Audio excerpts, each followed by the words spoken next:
Oke, assalamualaikum warahmatullahi wabarakatuh. Kembali lagi kita berjumpa dalam keadaan virtual, di mana masih dengan kompetensi yang sama, yaitu manajemen kerja di bagian rekan medis. Sebelum kita menyimak dari materi, alangkah baiknya untuk kita berdoa agar senantiasa kita diberikan kemudahan dalam menimba ilmu, dan juga sehingga ilmu kita peroleh pada kali ini akan bisa bermanfaat dan bisa membuat kebaikan pada masa yang akan datang, tentunya pada diri saya pribadi dan juga teman-teman sekalian. Sebelumnya, assalamualaikum warahmatullahi wabarakatuh. Semangat pagi, salam sejahtera untuk kita semua. Semoga kita senantiasa diberikan kesehatan, kelancaran, dan kemudahan dalam melakukan segala aktivitas. Nah, pada pertemuan ketiga ini kita akan mempelajari dan membahas mengenai manajemen dan perencanaan. Perlu saya ingatkan untuk teman-teman sekalian untuk memposisikan diri pribadi sebagai mahasiswa yang amanah. Jadi kalau pada pertemuan ini kita mungkin tidak tatap muka ya, jadi saya harap teman-teman bisa menyimak sebagaimana kalau kita mengikuti perkuliahan secara langsung seperti itu. Jadi tolong jangan di skip karena nanti di setiap slide-nya pasti akan ada penjelasan, dan nanti mungkin akan ada tugas yang digunakan sebagai presensi teman-teman. Langsung saja di materi manajemen dan perencanaan. Pertama kita akan mendengar mengenai kata manajemen. Kira-kira apa sih manajemen? Sering kali kita mengucapkan kata ini ya. Kita harus manajemen waktu, manajemen kehidupan, manajemen mungkin yang sudah menikah, manajemen keluarga, yang masih belum menikah ya memanajemen diri sendiri agar lebih baik mungkin dalam segi perilaku ucapan ataupun manajemen dalam melakukan kegiatan perkuliahan. Nah, manajemen sendiri itu berasal dari bahasa Prancis kuno, yaitu manajemen, yang berarti seni melaksanakan dan mengatur. Ini hampir sama dengan pengertian materi yang kedua kemarin, itu berkaitan dengan ergonomi. Jadi dalam pembelajaran manajemen unit kerja, itu kita akan didekatkan dengan tata cara dalam membuat ataupun mengatur suatu tatanan dalam pekerjaan. Tentunya dalam membuat sesuatu itu kita memiliki pendapat, memiliki cara sendiri dalam membuat suatu tatanan pekerjaan yang baik, itulah disebut dengan seni.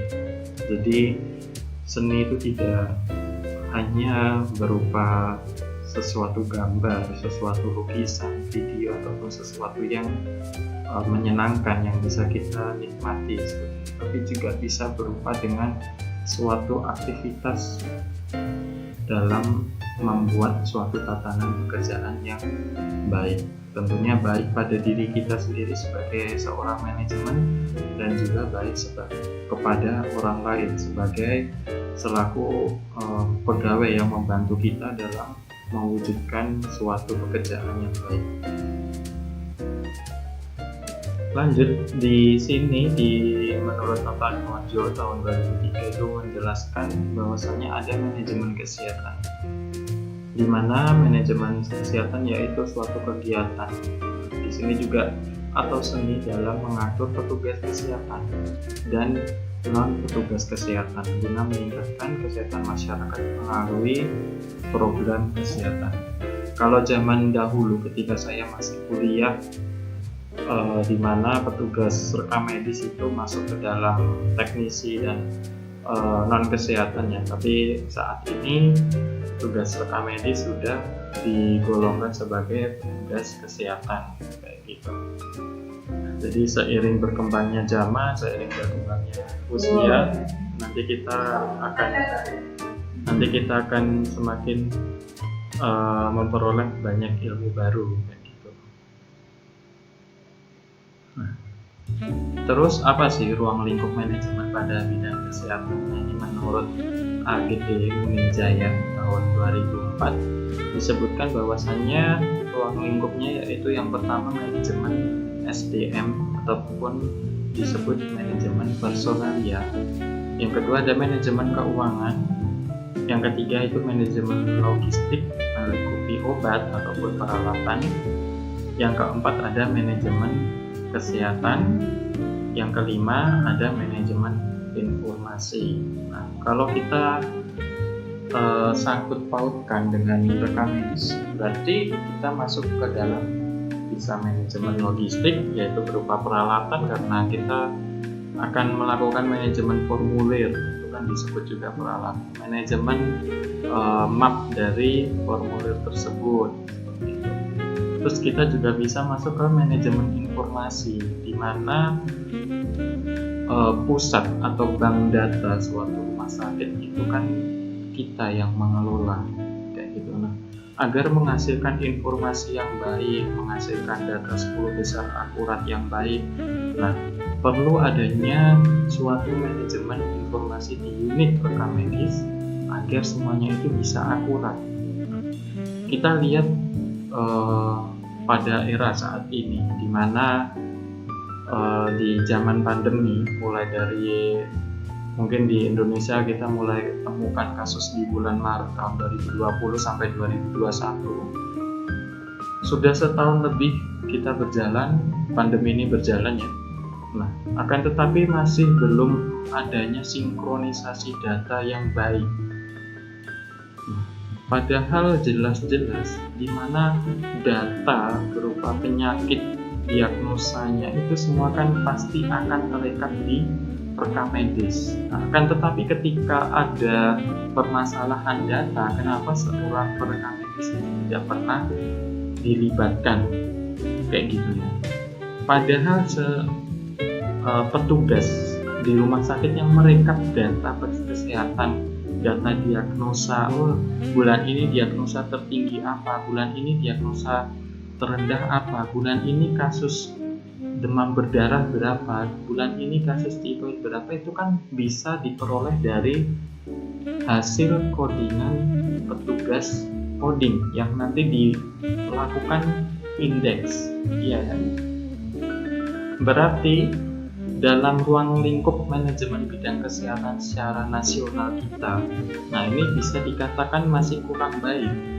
Karena apa? Meskipun sudah ada peraturan Menteri Kesehatan yang mengatur tentang rekam medis, mengatur tentang fungsi dari seorang PMIK, tapi kenapa ketika ada data COVID kayak gini yang harusnya di sini adalah perannya rekam medis, perannya seorang PMIK dalam menyampaikan suatu data yang akurat seperti itu. Ya kan, karena saat ini kan seorang rekam medis, seorang PMIK itu bukan lagi seperti PMIK di masa 30 tahun yang lalu, 20 tahun yang lalu. Di sini hampir semua rumah sakit pasti sudah memiliki seorang rekam medis, pasti sudah memiliki sistem informasi yang dimana itu semua bisa untuk memudahkan, untuk merecord segala kasus kayak gitu. Tapi kita lihat saat ini ketika ada data pasti simpang siur, kita hampir melihat data yang beda kayak gitu. Tapi siapa di sini yang salah kayak gitu? Lanjut ya, itu tadi mungkin untuk membuka wawasan sedikit mengenai problematika COVID khususnya di data, dan kita berusaha di sini, saya berusaha untuk mengajak teman-teman sendiri berpikir di mana kita ini seorang rekam medis, pusatnya data gitu. Tapi kenapa ketika ada data kok yang terlihat di TV, yang terlihat di pemberitaan itu bukanlah seorang PMIK yang menyampaikan, ataupun datanya itu tidak disebutkan dari mana gitu. Oke, lanjut. Nah, di sini juga ada manajemen pemasaran. Nah, biasanya digunakan kalau di bidang kesehatan itu digunakan untuk menunjukkan keunggulan dari rumah sakit. Ya, kalau saat ini ya seperti sering kita lihat ya, seperti brosur-brosur apa tes rapid antigen, antibody, terus pakai PCR kayak gitu. Terus unsur dalam manajemen. Nah, unsur dalam manajemen itu terdiri dari 6M. Di mana M yang pertama itu man, yaitu manusia. Di sini saya letakkan paling atas karena ini merupakan otaknya, merupakan penggeraknya, ya kan? Merupakan manajemen ini bisa terjadi itu minimal ada manusianya, seperti itu. Nah, yang kedua adalah money dan machine, yaitu uang dan peralatannya. Jadi ada uang dan juga ada peralatannya. Ini bisa juga dikatakan makro, nggak cuma uang, bisa juga di sumber pendapatan ataupun sumber daya alamnya kayak gitu. Terus yang ketiga itu ada metode dalam apa? Dalam melakukan pengelolaannya, kita menggunakan metode apa? Yang keempat ada material atau bahan. Kalau mesin tadi alatnya. Nah, di material ini adalah bahannya, bahan pokoknya. Kalau semisal dalam membuat baju itu perlu adanya mesinnya, itu adalah mesin jahit. Tapi materialnya itu nanti apa ya, benang, ya mungkin perlu apa namanya, serat-serat sutra ataupun apa kayak gitu. Itu material, perbedaannya antara material dan mesin. Yang terakhir itu ada marketnya, yaitu tempat penjualannya ya, ataupun objek, ataupun bisa juga dikatakan sebagai pasien. Seperti dalam rumah sakit, marketnya itu adalah pasiennya itu sendiri. Oke, lanjut. Nah, di sini unsur manajemen rumah sakit. Unsur manajemen rumah sakit menurut Boy Sabarguna tahun 2009. Tadi ada 6M ya, material, method, mesin, money, market. Nah, terus di sini ditambah ISPI. I-nya itu adalah informasi, S-nya itu service, pelayanan, P-nya itu profesional, Q-nya itu adalah quality. Jadi dalam manajemen rumah sakit itu harus yang pertama yaitu memiliki 6M. Terus yang kedua harus terdapat informasi. Karena di dalam rumah sakit itu informasinya itu enggak harus berupa data-data kayak gitu, enggak, tapi juga hal-hal yang simpel seperti pelayanannya apa saja di rumah sakitnya. Harus ada informasinya yang dimana informasi ini harus diketahui oleh khalayak banyak seperti itu. Terus ada servis. Nah, servis ini juga menentukan. Dalam baik buruknya suatu rumah sakit.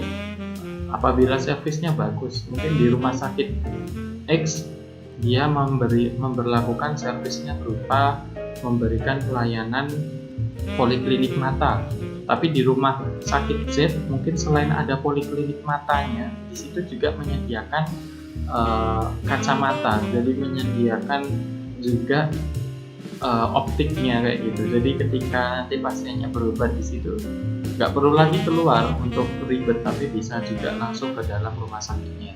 Nah, itu yang dimaksud oleh service seperti itu. Terus P di sini adalah profesional, di mana di dalam melakukan kegiatan haruslah profesional ya. Maksudnya profesional di sini harus sesuai dengan standar yang ada kayak gitu.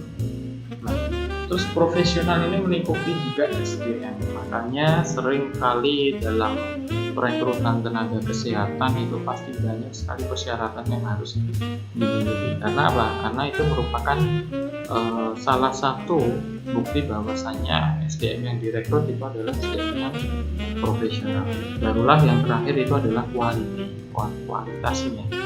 Kualitas ini biasanya diatur oleh siapa? Kualitas ini biasanya diatur oleh kegiatan yang dinamakan adalah akreditasi. Kegiatan akreditasi itu fungsinya apa? Fungsinya selain untuk meningkatkan kualitas, juga untuk menjaga agar kualitas tersebut tidak turun. Itu pada dasarnya fungsi akreditasi itu seperti itu. Nah, tapi kenyataannya bagaimana?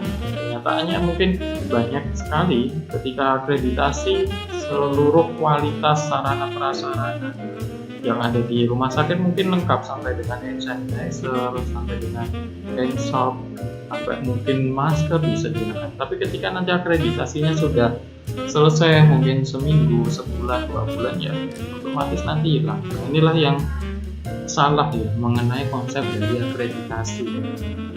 Nah, itu nanti bisa dibahas di pertemuan yang lain. Oke, lanjut. Nah, di sini proses dan fungsi manajemen menurut AGD Munijaya tahun 2004. Yang pertama itu adalah planning, di mana ini berupa pemilihan dan menentukan kebijakan yang mau diambil. Terus ada organizing, menentukan SDM, penugasan dan wewenang. Jadi organizing di sini ya menentukan siapa sih yang cocok sebagai kepala unit, siapa yang cocok sebagai kepala bagian.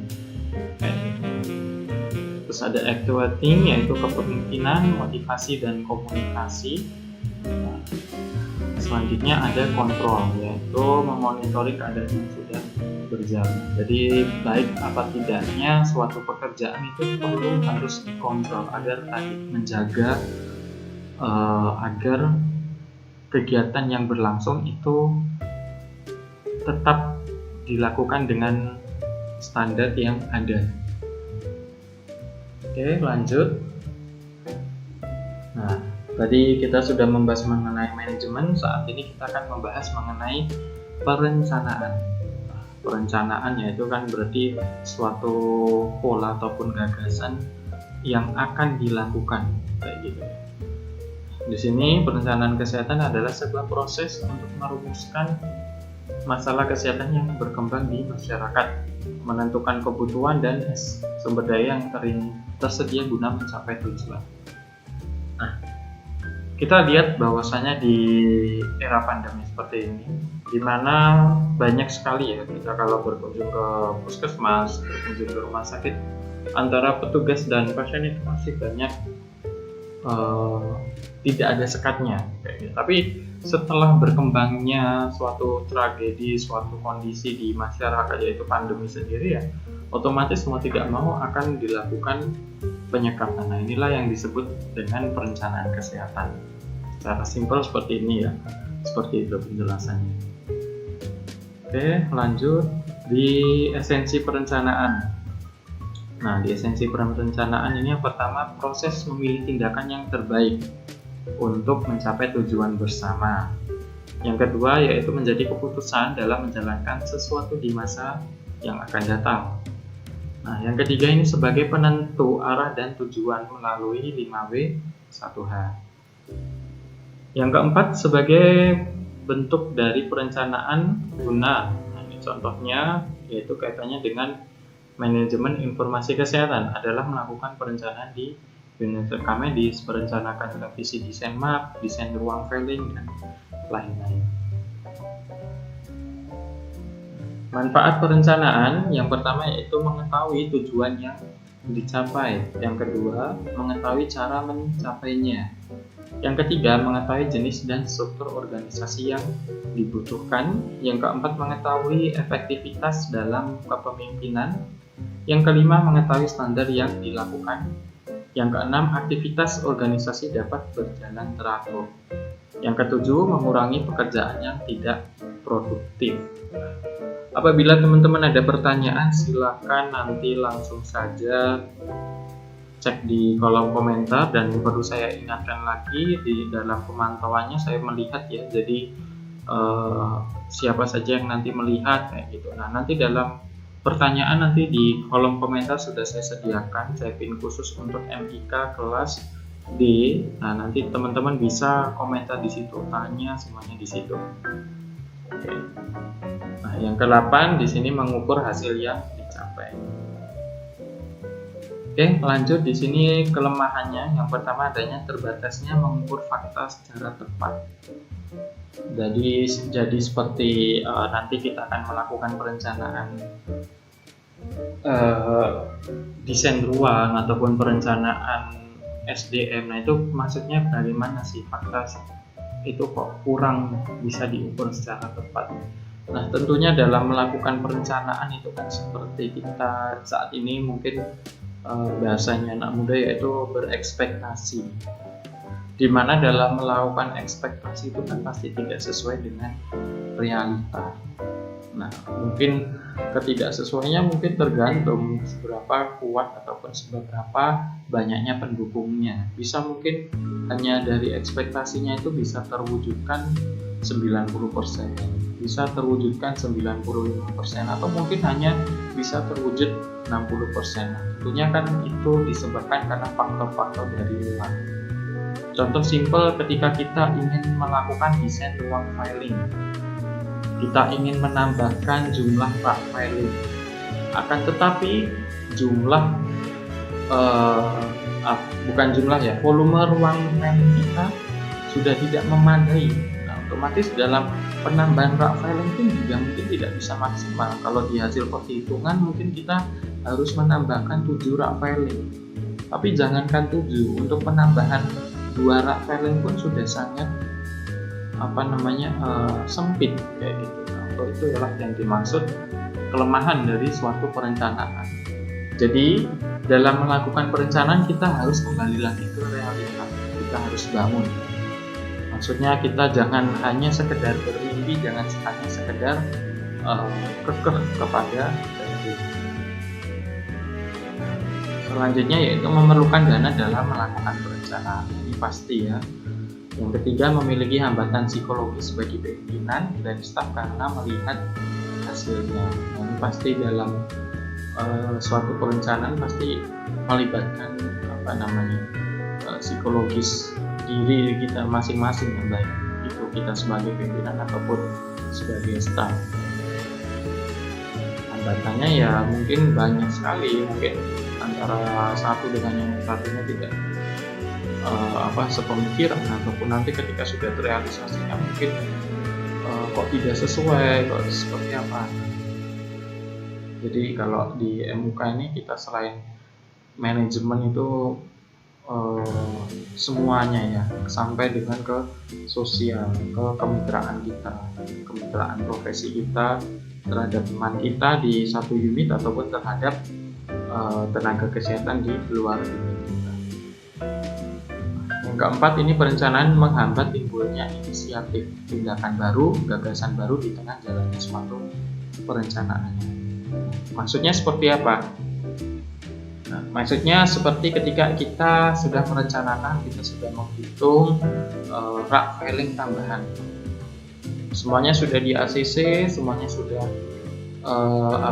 dalam proses. Tiba-tiba di tengah-tengah proses ternyata ada gagasan baru, di mana sebenarnya kalau kita membuat rak filing itu nggak perlu pakai roll opaque, pakai saja rak terbuka. Otomatis kan tidak bisa kita serta-merta langsung meng-cancel untuk pembuatan pemesanan roll opaque-nya dengan mengganti rak terbukanya. Nah, itulah yang dimaksud dari hambatan sebuah gagasan baru di tengah jalannya suatu perencanaan. Di sini jenis perencanaan ya menurut Boy Sabarguna tahun 2009. Nah, yang pertama di sini ada perencanaan strategi. Nah, untuk cirinya seperti apa? Yaitu jangka panjang, analisis yang luas dan mendalam, berisi rencana global.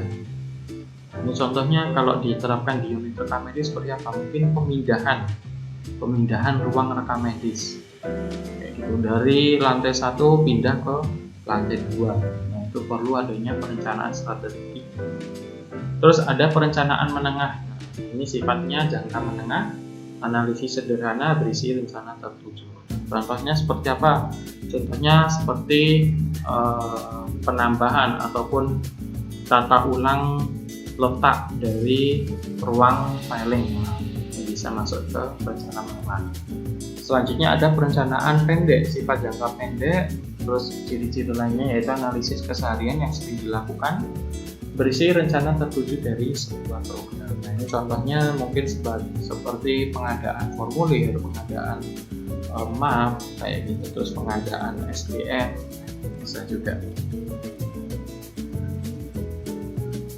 Lanjut, di sini ada klasifikasi dari rencana. Yang pertama tadi ada rencana strategis dan juga ada rencana operasional. Kalau strategis itu untuk melaksanakan misi dalam organisasi tersebut. Kalau operasional itu untuk mendeskripsikan bagaimana mencapai rencana strategis, seperti visi dan misi. Gitu. Kalau di rencana operasional ini ada single use plan, yaitu sekali digunakan. Terus kalau ada juga yang standing plan, yaitu berulang. Nah, kalau sekali digunakan ya mungkin contohnya ya perencanaan pengadaan sistem rekam medis itu kan sekali ya. Tapi kalau berulang ya mungkin tadi perencanaan pengadaan formulir, pengadaan map kayak gitu. Selanjutnya langkah perencanaan. Nah, perlu teman-teman fokus ke sini karena nanti ada tugas di ini ya.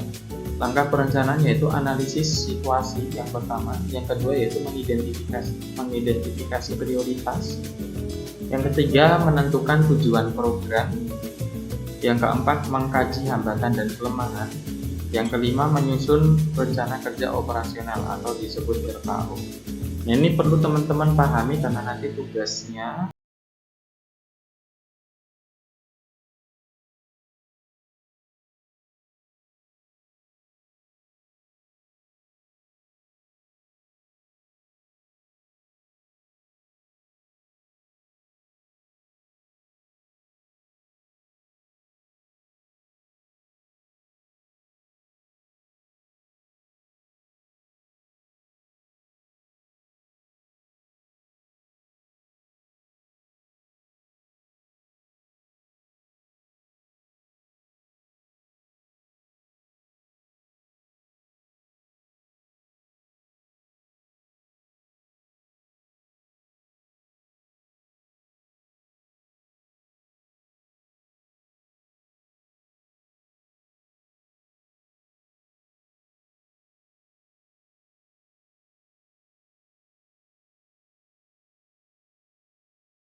Nah, jadi kira-kira apa sih langkah yang diambil oleh kepala unit? Seperti itu. Oke, nah ini tadi seperti yang saya sampaikan. Nah, di sini ada sebuah kasus ya dalam manajemen dan perencanaan, di mana ada seorang PMIK ditarik dari unit rekam medis ke Kesmit.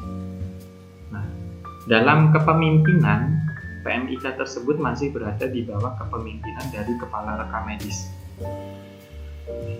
Selanjutnya yaitu job desk PMIK yang dipindah ke Kesmit untuk mengurusi masalah kelengkapan berkas sekaligus melakukan kodifikasi di bagian rawat inap, di mana PMIK tersebut sebelum di Kesmit beliau ditempatkan di bagian assembly. Jadi PMIK yang ditarik ke bagian Kesmit ini adalah mantan assembling, mantan petugas assembling, ataupun sebelumnya adalah petugas assembling di unit pengelolaan rekam medis. Terus karena ada sesuatu hal, maka petugas tersebut ditarik ke Kesmit. Nah, di sini jumlah petugas di assembling ada 3. Jadi waktu sebelum diambil ini ada 3, di mana 2 orang itu bekerja di pagi hari dan 1 orang di siang hari. Ini jadi sebelum diambil ya, jadi sebelum petugas assemblingnya ditarik ke Kesmit itu masih 3. Sedangkan untuk unit Kesmik hanya ada seorang PNIK yang sebelumnya memiliki joblist untuk melakukan kodifikasi rajal, ranap, dan juga pemberkasan. Jadi di unit Kesmiknya itu juga sudah ada seorang PNIK, tapi joblistnya itu banyak. Yang pertama mengkode rawat jalan, mengkode rawat inap, dan juga sebagai pemberkasan, di mana tugas pemberkasan ini adalah mengumpulkan data-data penunjang, data-data berkas formulir yang digunakan sebagai syarat pengklaiman. Selain itu dia juga bertugas dalam melengkapi data, bukan bertugas dalam melengkapi data, tapi bertugas dalam mengupayakan nakes lain ataupun dokter yang merawat agar melengkapi data. Misal di laporan operasi kok belum ada, itu nanti dia bertugas untuk menghubungi dokter yang bersangkutan ataupun kepala ruangan yang ada untuk menyertakan laporan operasi yang sudah tertulis kayak gitu. Nah, di sini untuk kuantitas kegiatan pokoknya ataupun data berkas dari Kesmik rawat inap itu ada 70 berkas klaim. Waktu coding itu kurang lebih dalam sehari. Satu berkas itu 4 menit, pemberkasan 10 menit. Jam kerjanya adalah 8 jam.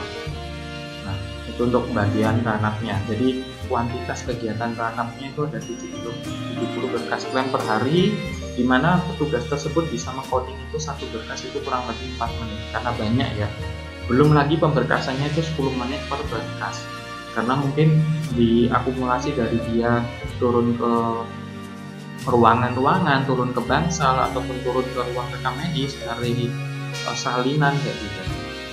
Sedangkan untuk berkas rekam medis di assembling ini ada 470 berkas dokumen rekam medis. Nah, untuk waktu yaitu 320 untuk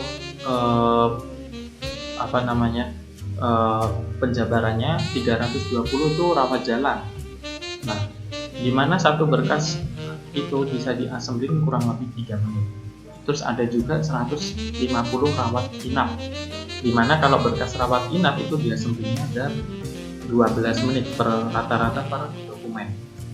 Nah, jam kerjanya ada 7 jam. Nah, jadi di bagian sini tadi menjelaskan mengenai ini loh, deskripsi tugas dari petugas Kesmiknya tadi dan juga petugas di assembling. Dari sini nanti silahkan teman-teman buat sebuah langkah perencanaan dari kasus secara sederhana. Nah, meliputi apa? Yang pertama menganalisis situasi. Situasinya seperti apa? Situasinya adalah kekurangan SDM ataupun beban kerja meningkat. Ini monggo sembarang teman-teman sesuai dengan pola pikir teman-teman sebagai kepala unit. Nah, yang kedua mengidentifikasi prioritas. Kira-kira prioritasnya di bagian mana? Apakah di assemblingnya atau di bagian Kesmiknya? Ataupun bagaimana cara mengaturnya? Itu mengidentifikasi prioritas. Jadi tata cara penulisan sederhana saja, nggak perlu ribet-ribet, nggak perlu panjang-panjang. Analisis situasi yaitu apa? Beban kerja tinggi ataupun kekurangan SDM ataupun SDM tidak mumpuni ataupun apa, terserah, selesai. Terus yang kedua ataupun B, identifikasi prioritas, yaitu apa?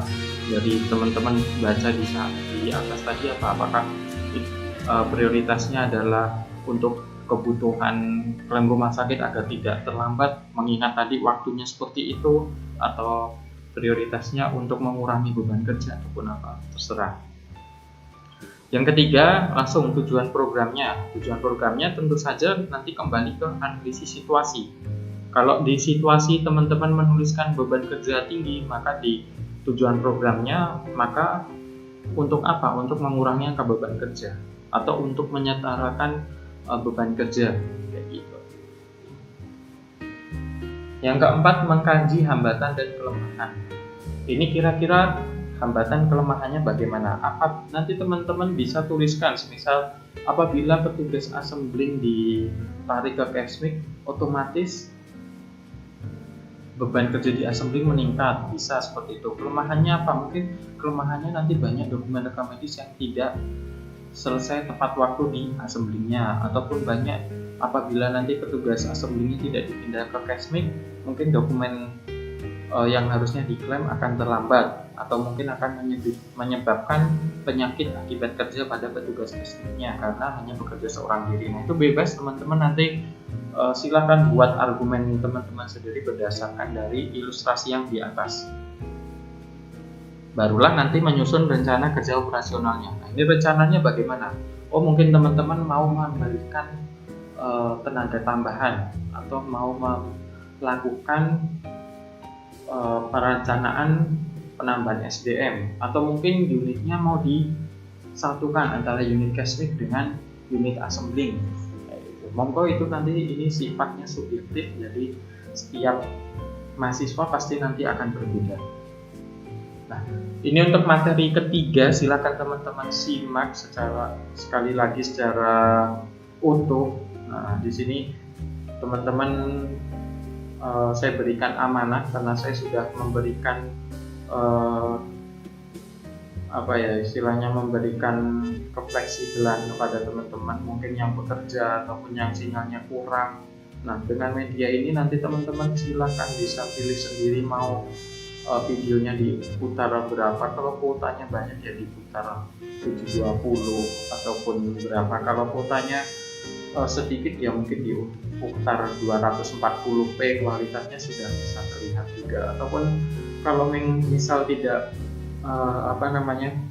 tidak baik kan juga bisa 144p nya itu diputar ke kualitas itu, biar juga kuota teman-teman juga hemat, tapi teman-teman juga bisa menyerap ilmu. Nah, nanti habis ini saya akan absen di kolom komentar, silahkan teman-teman nanti tulis NIM-nya saja ya, ingat NIM-nya saja.